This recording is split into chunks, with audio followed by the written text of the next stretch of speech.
Welcome to Technado.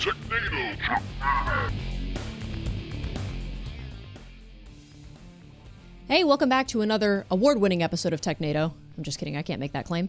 I'm your host, Sophie. I'm going to be leading you on this magical journey into tech news / security news. And I'm not alone. I am joined by Mr. Don Pizzette. Hey, Sophie. And, I think, didn't we won an award? Didn't we get the JB Powers? JD Powers. JD Bowers Award or something? Really? So, yeah, we got a gold star. For attendance, actually, I think is what we got. Yeah. But technically an award-winning show. Yep. So I can make that claim. I will keep that in mind. Okay. And of course, there's Daniel.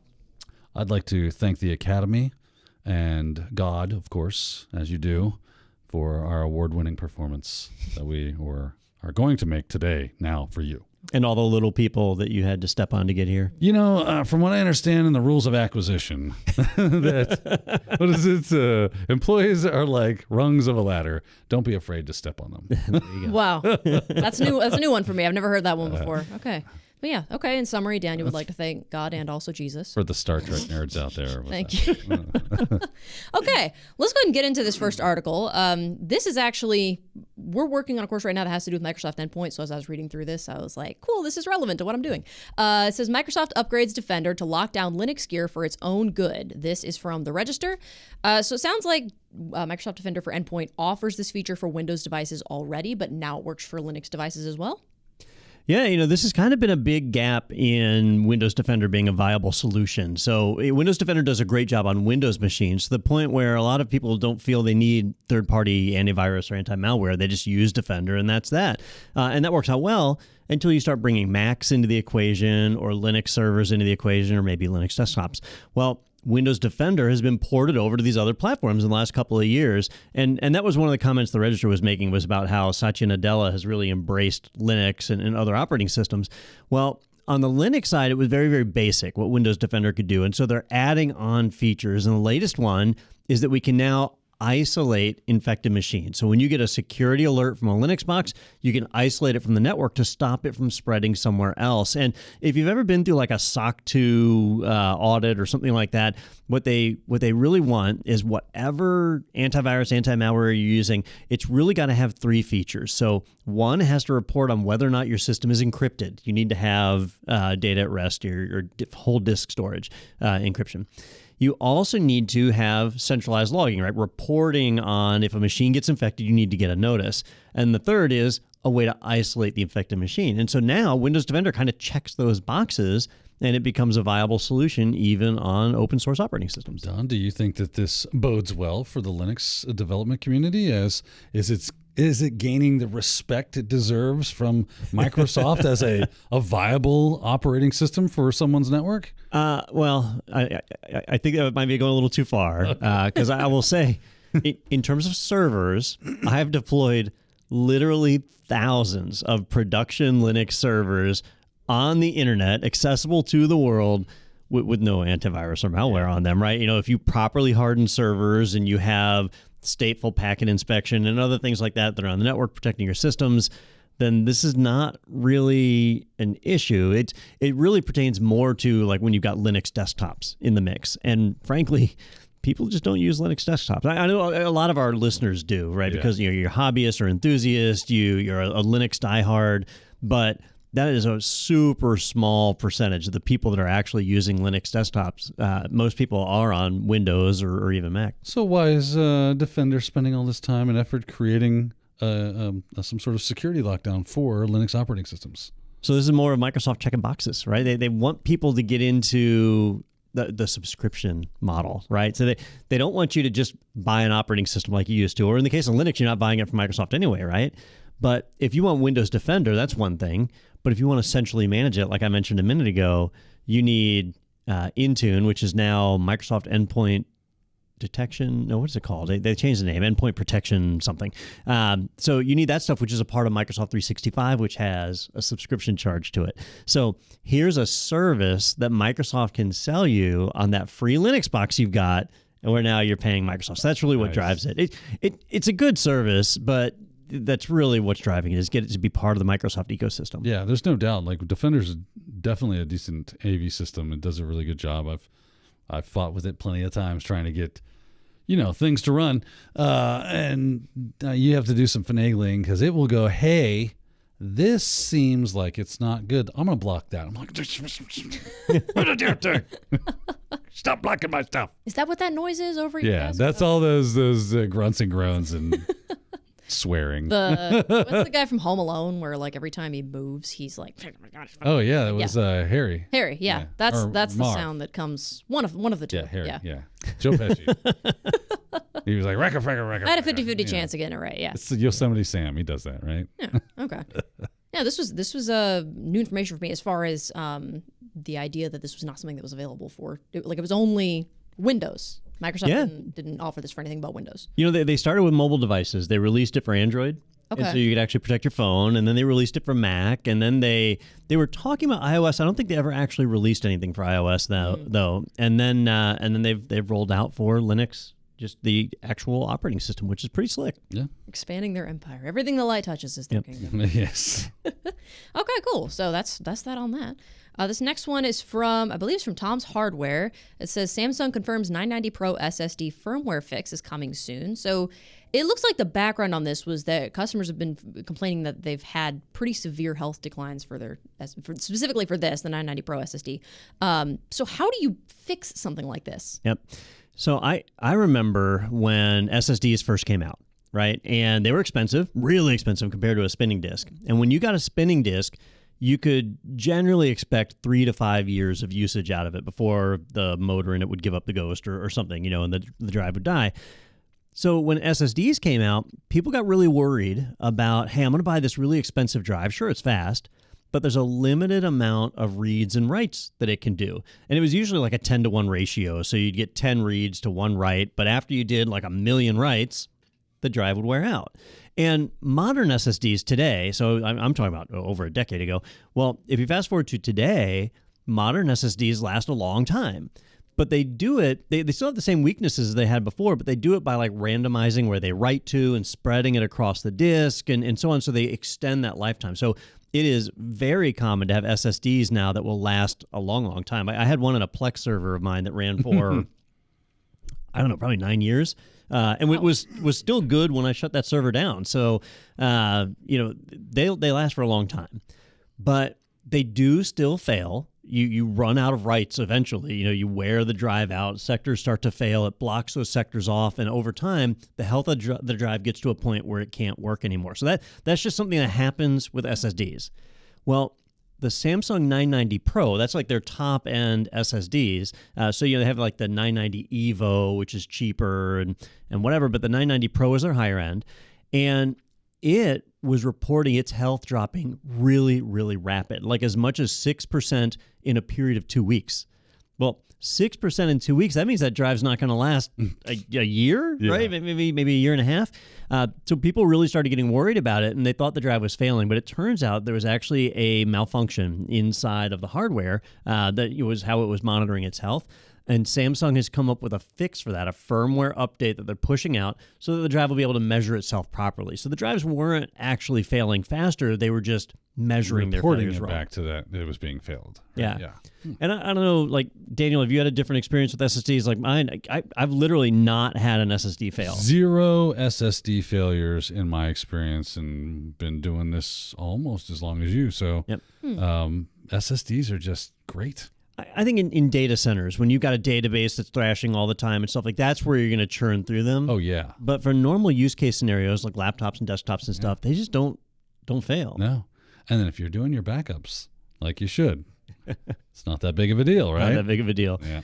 Well, in this case, though, I could see, like, if I just bought one of these, and they're not cheap, right? So if I just bought one and the health starts declining like that, that's going to frustrate me. Oh, yeah. But the other thing is, like, how often do you guys think about updating the firmware on your SSD?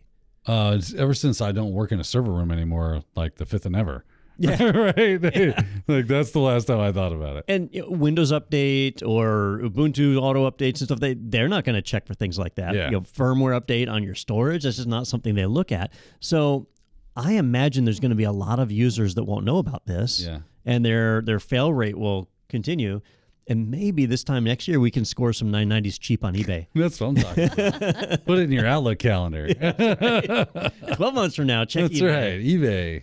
990 SSDs. I meant to look before the show on Amazon how much Fire these things sale. are going for, because they aren't cheap. So it's a How big are Samsung. they? Like, what's the size on They come in different sizes. I think 1 and 2 terabyte is the common one. So a 1 terabyte is $170, and actually, is that all they have? Nope, 2 terabyte, But 200. They're fast as hell, though, right? Yeah, they're really fast. Yeah. So 190 for a 1 terabyte, 290 for a 2 terabyte. What's the read rate on that? The rate? It has it listed at, and this is Samsung, I mean, not Samsung, Amazon statistics, Amazon, which are yeah. sometimes wrong. But it is claiming upwards to 15,000 IOPS and 6.9 gigabytes per second, which is pretty fast. That's not slow. That is, Okay. yeah. So, normally when I buy SSD and stuff, I worry about some of the fringe third-party providers that are out there. I'm like, I don't trust that company. I've never heard of it. It's the Samsung. the Chinese companies with 6 random letters. Yes. Have you guys those seen are this? Fun. Yes. Have we don't talked think about that on the so. podcast? I don't think we have, but at least I don't think so, remember no. it. All right, I'm going to show you guys this because it's funny. If you need something, and let's say it's a charger for your iPhone, Yeah. right? So I need a new wall wart, right? A charger for the iPhone, and so I go on Amazon, and I want to do this live here. So let's just go and I'll search for an iPhone charger, and so I'll just search, right? Well, I'm not going to find Apple brand stuff. I'm going to find third parties. And when you start looking at the third parties, they'll have their company names and of course, I'm not saying, here we go. There, yeah. And there'll be like 6 random letters stuck together. So here's Takagi, Takagi. And I thought, all right, well, maybe that's some Chinese word that I don't know, yeah. right? But it's not. Like, they are literally using a random name generator that strings together 6 letters in a way that can be pronounced. And this must be a bad example because most of these, well, they're not listing their company names. Or I've got my zoom is too high or something. So is it like one manufacturer that will just have it listed for sale under like several different of these randomly generated names? So that's what I thought, but there was one website, maybe it was Tom's Hardware, that tried to dig into it and find out who these companies were, and they're all like registered to different corporate identities and stuff.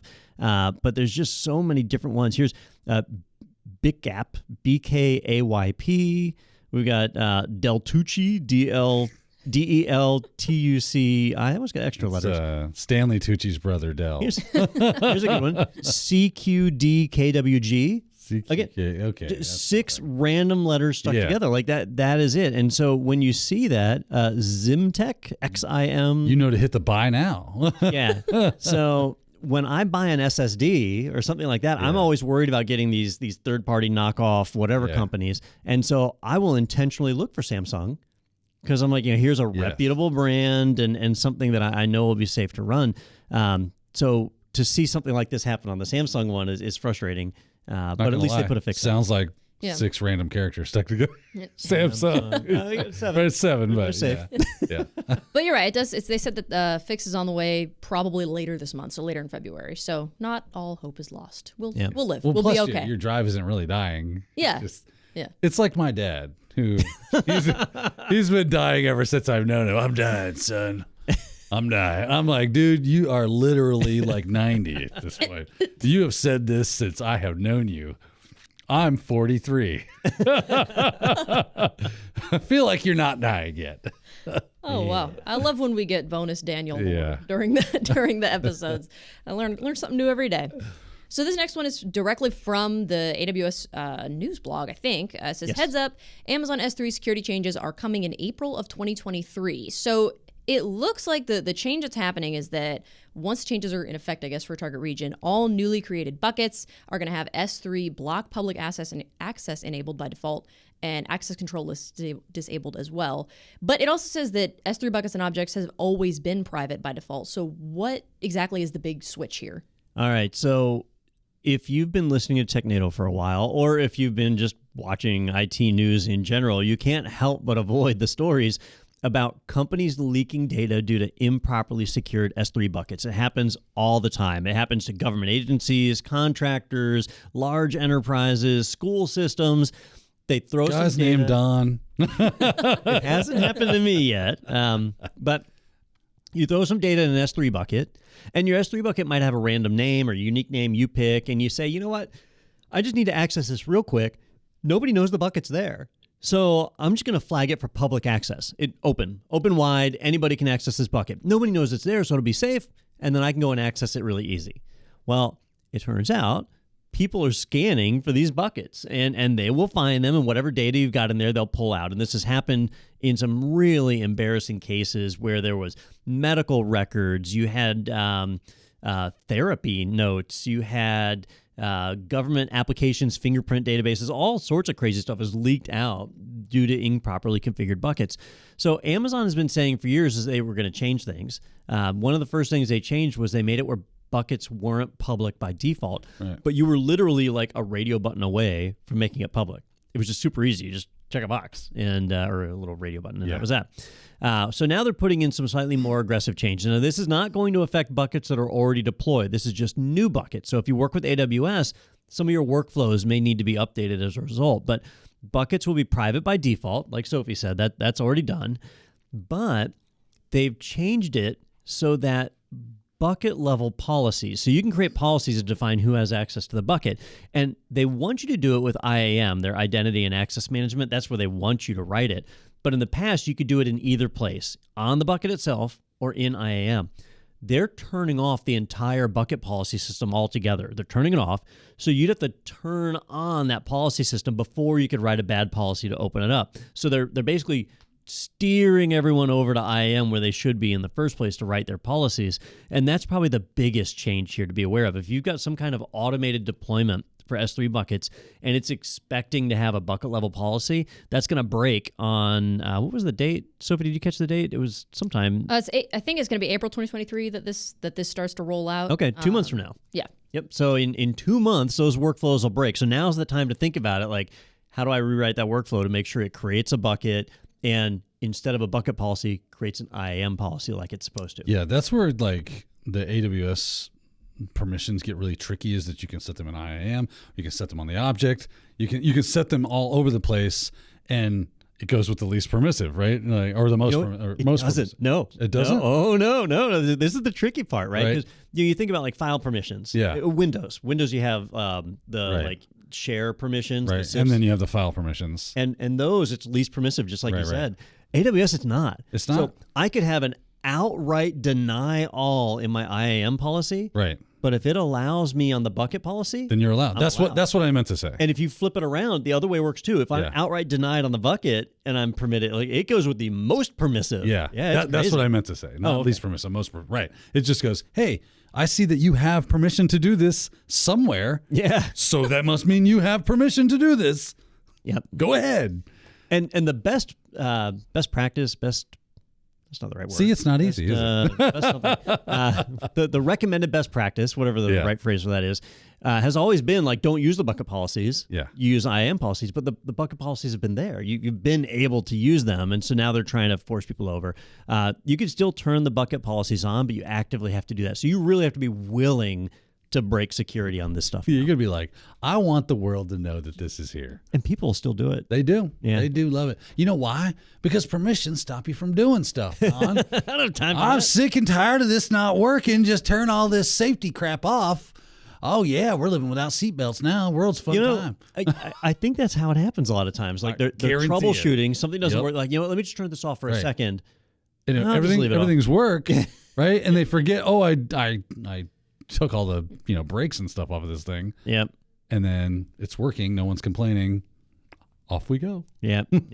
You were talking about this hill looks steep. The approach of like, well, I'm just going to set this to public access because nobody knows it's here, nobody's going to find it. But like websites like Grey Hat Warfare, it's literally set up to look at all of the open buckets that are available, and I'll go in and be like, I wonder what's there. What's and in it's this crazy. bucket? The stuff that people just leave like out in the open for people to access, probably not intentionally, but I'm like, oh, they just have all their passwords in one document and it's just there. And it's probably not anything that, I mean, I'd hope it's not something that like a threat actor is going to find or somebody's going to take advantage of, but it's like, wow, okay. I'm gonna be real careful if I ever start to get into like using these Amazon Web Services for my own stuff. What's this NVIDIA bucket? Does Shodan index S3 buckets? Does it index S3 buckets? Or do you know a tool that would let you scan for these? Shodan might do that because it indexes internet-connected devices, right? So it's looking for anything with a public IP, and then it kind of like writes that stuff down. Whether or not it tells you that that's S3 or not, I couldn't tell you off the top of my head. All right. So like Sophia mentioned Grey Hat Warfare, that tool's job is to index every S3 bucket it can find. Okay, so that'd be the way to go. And I think it does Azure blobs too. Like it's not just S3. Yeah. They've kind of branched out a bit. Yeah. All right. Yeah, and in fact, I Googled, and Grey Hat was like the third response, but I clicked on the first one, and it's somebody linking to Grey Hat.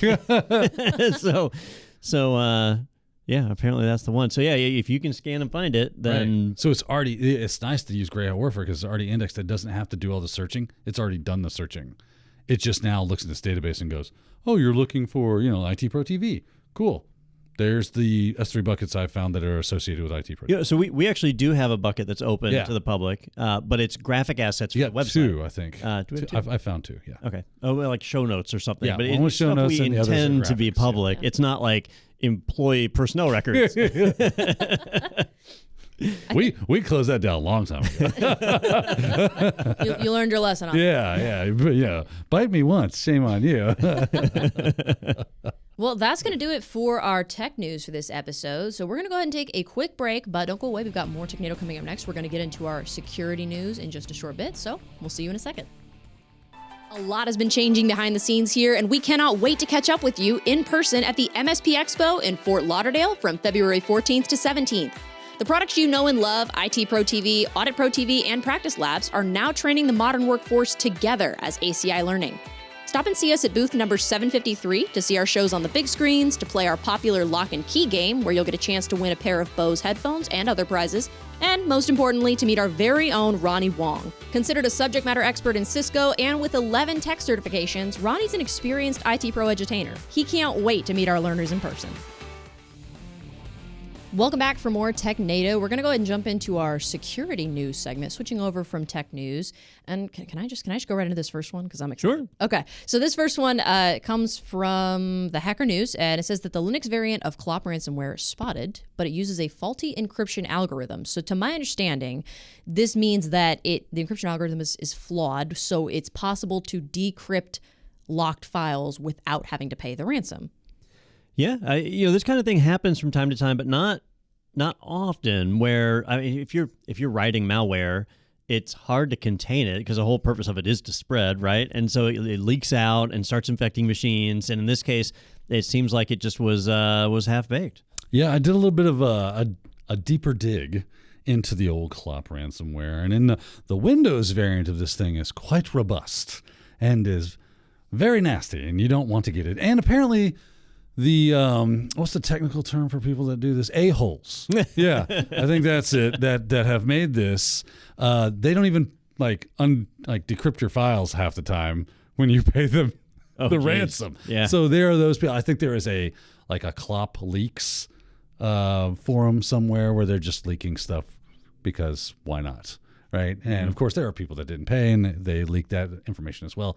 But anyway, reading into this stuff now. What's interesting is in the Windows variants, so what it does is it takes your file, or you got file 1, and it uses an RC4 symmetric key algorithm to encrypt that file, and then it renames it file1.clop, right? This is really fun, okay?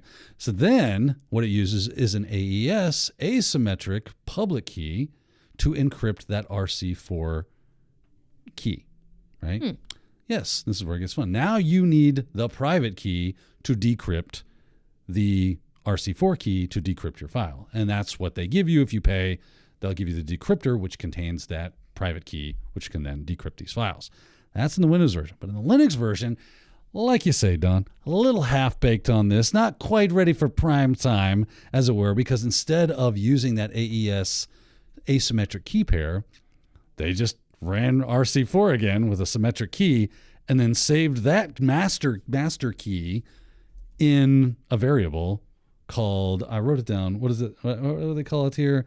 SZ key. Okay. Key, right? We're key in it. Yeah, so it had key in it. So all you had to do was basically like decompile the program and look for that variable and the value in that variable. There's your decryption key. So it wasn't really broken. It just wasn't done well, right?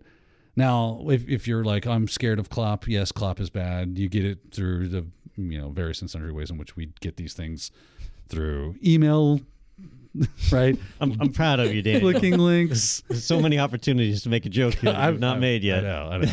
But I do have one joke. One of my favorites was, as I was researching it, they said, you get this through email, you get this through, links, exploits in your operating system, pornographic websites. And I went, oh, so if you surf porn, you might get the Clop. It seems fitting. It's communicable. Yeah, it is.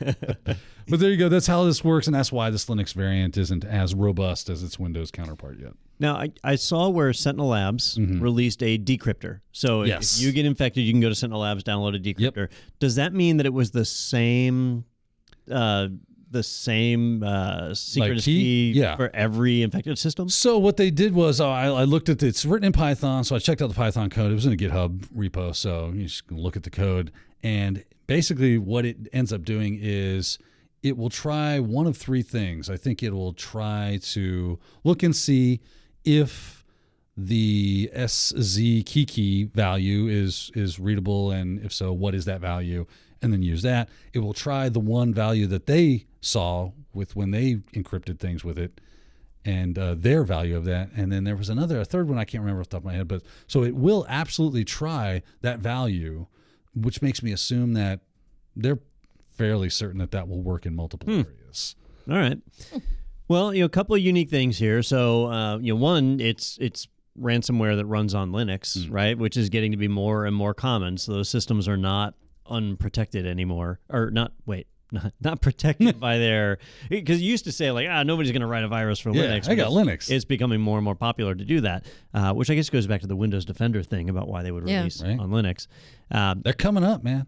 But also, this might just be a trial run for Clop, and this is version 1.0, and I would assume that that's where we're at with this, is that they are just going, well, let's just see if it can spread and do its thing, and we're not really worried about, pulling a bunch of ransom off of this thing. But as long as all the other bits are kind of working, we can go back and re-engineer that. Maybe there's a whole Silicon Valley type model for ransomware. Like, this is their seed round. Yeah. We're just gonna put this out to generate a little bit of funding. We want, what is it? A round? Series A, Series B funding.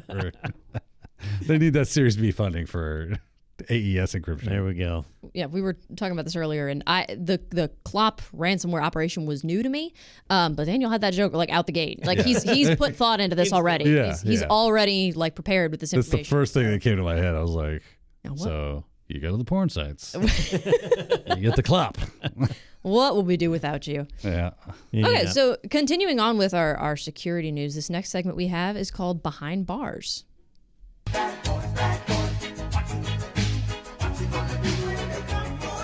Break the law and you'll go to jail.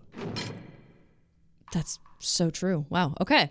So this comes from Krebs on security. Am I pronouncing that right? Mm-hmm. Okay. It says Finland's most wanted hacker nabbed in France. It looks like this guy has been convicted of perpetrating, it says, tens of thousands of cybercrimes, which to me sounds like a lot. Maybe in the cybercrime world, that's standard. I don't know. Been active since at least 2008, when he would have been like 15, I think. And he's been in hiding since October, and he was finally arrested. Yeah, this is an interesting one. So the way they get to that many charges, he was involved in a hack that was against a psychotherapy practice. Oh. So, like a psychiatrist, psychologist? I think a psychiatrist. Yeah, I was a psychiatrist. And he leaked the psychiatric records for 22,000 patients. And so they treat each one of those as a charge. That's 22,000 infractions right there, because he technically committed a crime against 22,000 people. It's a big deal. What I thought was interesting on this one was that the guy, he's a hacker. Whether he was talented or not doesn't really matter. He was an active black hat hacker, or a unethical hacker. What's the term? Yeah, black hat. That's what I call it. Threat actor. And And he was in hiding. Yeah. He was in hiding in France. And the way they caught him was A-hole. not was not through some sophisticated thing where they hacked back, or like you see on TV where they calculated routes and trajectories. They didn't bug him. And Help track me, him. Don. Take the other side of my keyboard while we hack this person. There we go. So it wasn't like that. Instead, he was in a domestic disturbance or something where he was drunk. Oh, yeah. And so the police were reporting on that, and then they identified him. So, like, he was just randomly arrested. Right, because he was already on the run. Yeah. Right? Like, it's say this first time, and he'd been like, hey, this guy's not awesome. We need to put him in jail. He's like, oh, yeah, that's a good idea. I'm going to go over here, and then I'll be over there. And so he ran. Yeah, and it does kind of show, like like Sophie said, he got his start when he was 15 years old doing DDoS for hire, right? So when we hear about some of these malware services and DDoS and things like that it's kids running the show. So I read the advertisement that he ran for his DDoS services, and he promised apparently 500 gigabits per second in DDoS. And somebody wrote, 500 gigabits bullshit. Good luck with your advertising. I guess that's a good point. Like 500 gigs is not going to bring down many sites. I felt like they were not, they didn't think that he could pull that off. This was the way it kind of came across. Of course, that was in 2008. Oh, yeah, that would have Right? been more significant back in 2008. Because today you hear about these like 6 terabit DDoS attacks. Right. Well, like we were talking about pulse wave attacks the other day, and they were like 300 gigabits per second, and that was considered impressive. All right. As of 2021. Oh, I should have been more impressed then. Yeah. I guess I wasn't. Probably because of his hair. Yeah. He does, like, he looks like the guy you think of in your head when you think Finnish cyberpunk. He makes me think of like a young Nick Nolte or Gary Busey. I'm going to hack these servers. 500 gigabytes a second, everybody. I don't know that I ever would have come to a young Gary Busey, but now that you say that, now that you say it, I won't argue. Yeah. I can't say that you're wrong. there's no flaw in your logic, Don. Yeah. But you're right. He does look like what you would think of when you think of like some young dude that's just what do you call it, cyberpunk? Euro trash cyberpunk. Sounds like a band. It probably is a band. If it's not, somebody get on that. Isn't Cyberpunk a video game? It is. yes. Cyberpunk is a video game, so we were close. I think it's also a genre and a fashion style. I think it was been commercialized pretty heavily. Yeah. There is a musical, like, what is that thing where there's some strange dancing going on and some very odd costumes involved in there's this subgenre of cyber. Steampunk? No, it's not steampunk. No. This is, look for like odd dancing cyber underground. It is. I'm a little afraid. The dancing is very interesting. Very, very interesting. Cybergoth? I think that's it. I see what I'm looking at the thumbnail for a video right now, and I already know what you're talking about. It's like a lot of jerky, there you're getting flailing it. movements. You have seen this before. It is. See, here's what we just found something out. Is that in Sophia's previous life, she was a cybergoth. Previous. Yeah. You don't know what I do Talk after about 5 this o'clock. weekend. I got an underpass to go to. No idea. After 5 o'clock, that is my time. Yeah, someone put some 4-foot dreads in my hair with different braids and colors. The black and white stripes, That's it. dark makeup. I've got the red lips already. I'm ready to go. Rock. We learned so much. We do. We really do. Yeah. We You get a peek explore into the my human lore. psyche. I'm trying to remember. There was a novel that I read, and it was one of the things that kind of led to the cyberpunk movement. Like that concept has been around a while. It means a lot of things. So the video game, that's just like a more recent iteration of that. Yeah. Oh, okay. I'm glad I could spark this conversation. It's killing me. I can't remember the name of that novel. It's Sounds like, screw this stupid podcast. I'm going to figure this out. It was a series of books. William Gibson. There we go. Neuromancer. Oh, You ever read Neuromancer. Neuromancer? Yeah. Yeah. So that one, when did that come out? 1984. Yeah. And so a lot of people credit that with the beginning of the cyberpunk movement. And I read Neuromancer, and it was a good book. I enjoyed it. It made me realize how unoriginal The Matrix was. Yes. When I saw The Matrix, I was like, wow, this is some really original stuff. And then I read Neuromancer, and I'm like, wow, The Matrix totally ripped off everything. It's not original at all. Right. All our modern sci-fi is some derivative of Neuromancer and 1984 and But the follow-up books, you ever Dune. read Count Zero or Mona Lisa no, Overdrive? I did not read the follow-ups. Terrible. I mean, oh my God, it was so painful getting through those books. I slugged it through. Because you were committed. I was committed, yeah. Now you need to be committed. It's rare that I'll stop reading a book. Yeah. Like, if I've started, I'm gonna finish the thing. There have been a few that I've stopped. The fourth book of Game of Thrones was one of them where I just like that's enough. I'm stopping. That's enough. No mas. Yeah. I don't want to ruin that for people. You got further into Game of Thrones than I did. Yeah. You're way further than me. I haven't read any of it. I haven't even watched the show. But yeah, so there we go. Okay. Today we learned. That was a fun detour. It was. Now I know what cybergoth is. I know it has a name. Okay. Yeah. Oh man, you are welcome. I got to see this because I don't know this one. Yeah. Cyber. Come on, just Oh, geez. just hit a video. Just the sound off. You don't need the sound. Just watch them gyrate and undulate and. That is quite a good word for it. Yeah. Okay. It All right. really is. Undulation. Here we go. It's Don's about to This experience is Don cybergoth is for the first experiencing time. this. So just to help our listeners Yeah. out here, because I'm watching, it is bizarre. I'm assuming drugs are involved. They haven't even started dancing yet, and he's already Right. freaked out. He hasn't even gotten into Is it drugs or is it I don't know. just I self-esteem? think that they're like, into this. The dance moves are very, like almost like like weird robotic undulations, All right. spinning arms. Lots of arm spinning. All For those right. of you that play Fortnite, it looks like a Fortnite default dance. Ah. So to give you a little bit of context behind what we're watching here, We should get TikTok to bring this back, right? All right. Well, I think you might be a little late on that. I think it may have already happened. well, Yeah. Anyway, It's rare that TikTok doesn't have a trend for something. next week All right. I am expecting costumes. From all Okay, of you. yeah. We'll get Dan to give us a I need performance. some fishnet arm bangle things. Interpretive I like how you're dance. pretending that you'll have to go out and buy these. I got to get new ones. That's what I meant. I've worn mine out. No, that's going to do it for our behind bars segment. We're going to end up behind bars if we keep talking. So let's move into our next segment. This is tinfoil hat. The moon landing was fake. Paul McCartney's been dead since 1966. Dogs can't see color. 5G causes syphilis. Do you understand that?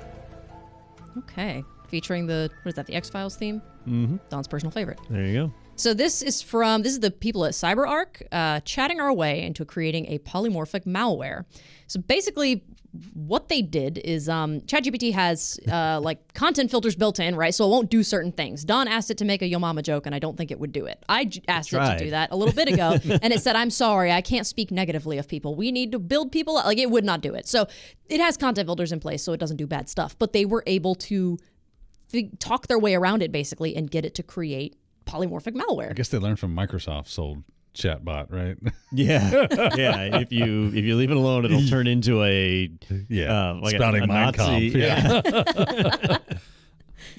So polymorphic meaning it would be pretty difficult to like detect this because you could just generate a unique piece of code every time using ChatGPT. Yeah, I mean, really, like a lot of the way that antivirus and anti-malware works is through signatures. So they've found some malware out in the wild. They take a hash of it. They store the hash in a database, and then the software just scans any application that runs to see if it matches one of the hashes, and that's that. Well, the only thing stopping an attacker from getting around that is, well, they just need to go in and change a couple of bits, and now the hash is different, and they get around it. But it's constantly being updated as cat and mouse. You're having to update day after day after day, and it's a nightmare to do it. Well, what if you could automate that process and have it automatically generating new, truly unique malware through an automated system? Apparently, ChatGPT is capable of that. Yeah, I mean, they've been able to do this in the past where you can create malware that basically generates new malware code with completely different values and everything, so the hash is always different. That has been around, but the fact that they're incorporating ChatGPT into doing this, and even as from what I was looking at in the article, it almost looked like they were using ChatGPT as their malware dropper, right? So it was dropping the malware, and it would create a new piece of malware every time. Like that was hashed differently. It did the same thing, but it was it was hashed differently. So it's using different variables and things to make sure that those hash values change. And then that malware will reach out to a C2 server and get command and control that way. So it was like a part of their attack chain. Like, I'll just use ChatGPT All right, so for malwaring. I'm confused on the attack vector on this Okay. one, right? Because what I saw was where they would basically tell it very, very strict. They had a way to talk around the safeguards to say, here's what I need. Yes. Or eventually they use the API to do it, right? And so then it would give them the source code that was the malware. That is correct. How would you, like, what's the attack vector to get an end user to get exposed to that? The same one, email links. So the link would be to ChatGPT, so you could do it through the API, right? Okay. So if you built a system that worked through the API that would make that call, then yes, you could do it that way. But ultimately, you'd probably have it compile a package. You would take the code, compile that, and then get somebody to run it as like a Trojan. Okay. Right. All right. Let me give you a scenario here, and you can tell me if I'm right or not, because I'm trying to think of how this If it involves a user, they're doing it. So I'm thinking drive-by malware, right? Okay. So you've got a website that's set up to infect people as they browse by it. So if they scan their own computer, the website's not there, right? So there's nothing to find. Right. They browse to the infected website. Now, normally a drive-by website would be handing the same malware out to every visitor, right? But this one would not. Potentially, it could be giving every visitor a different malware that all reached out to the same C2 or... Yeah. Well, I mean, if you had a C2 farm, you could do different C2s, just kind of round robin that. But eventually, some of that traffic is going to get picked up by people that are realizing things aren't going like we had hoped. All right. I think they also their malware was a ransomware that they generated. So obviously, when it starts asking you for money, you'll realize something's probably not right with your system at that point in time, and want to do it or want to take care of that issue. But ultimately, the fact that they're using ChatGPT, bypassing the safeguards that have been put in place through their web interface to get it to give them code that can be compiled and run, and do it polymorphically. So that's what's interesting here. On a scale of 1 to 10, like what's our panic level on something like this, right? No, I would think at this point probably not much. Okay. And the fact that researchers are poking this with a stick to see if they can bypass these things like that, that's going to cat and mouse this with the developers of ChatGPT to go, oh, well, we've seen that these are the systems that people have used to bypass our restrictions. We need to, fortify those things to make sure that that doesn't happen in the future. So we're going to see that. And that's ultimately, this is a testing phase for ChatGPT. Ultimately, that I believe anyway, that this free use of ChatGPT is going away. Yeah. And eventually you are going to have to pay for this as a service. So your name and everything. Plus, to use ChatGPT, you got to have a login. You got to be tied to it in some way. So there is a bit of a breadcrumb trail back to you, even if you do obfuscate that. Yeah. So I know, like, when I look at this and I think about like, when do you need to be panicked, ChatGPT is by a company called OpenAI. Yeah. But the word open doesn't actually mean anything in their title. So it's not open source. It's not like open source. So they've got a fully trained library that is what ChatGPT uses to be as effective as it is. Well, in time, other people are going to train their own libraries the same way, and those will be open. And we see all this in the graphics side, right? Because graphics came first. Yes. Like DALL-E and those. So now we have Stable Diffusion.